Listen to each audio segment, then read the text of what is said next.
చల్లగా రుచిగా ఉండే మసాలా మజ్జిగ. ఇది కేవలం దాహాన్ని తీర్చడమే కాదు, జీర్ణక్రియకు కూడా చాలా మంచిది. ఈ వేసవిలో రోజుకొక గ్లాసు మసాలా మజ్జిగ తాగి ఆరోగ్యంగా ఉండండి. ఈ మజ్జిగ ఎలా చేయాలో చేసే విధానం చూపిస్తాను.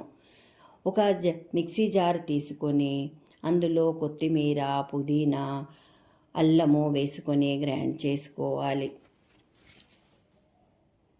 చూడండి, గ్రైండ్ చేసుకున్న తర్వాత చూడండి ఇలా బరకగా వస్తుంది.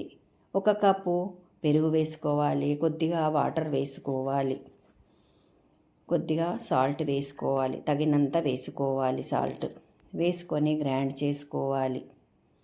చిక్కగా వస్తుందండి, చూడండి ఈ విధంగా వస్తుంది. కూల్ వాటర్ వేసుకోవాలి, జీలకర్ర పొడి వేసుకోవాలి, మిరియాల పౌడర్ వేసుకోవాలి.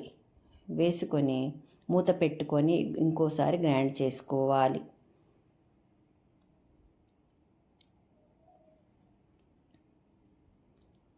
చూడండి ఈ విధంగా వస్తుంది. చూడండి ఇలా నురుగుగా పైకి వస్తుందండి. వచ్చిన తర్వాత గ్లాసులోనికి వేసేసుకోవాలి. ఐస్ క్యూబ్స్ వేసుకోవాలి. కొద్దిగా పైనుండి జీలకర్ర పొడి వేసుకోవాలి. కొద్దిగా కొత్తిమీర, పుదీనా పెట్టుకోవాలి.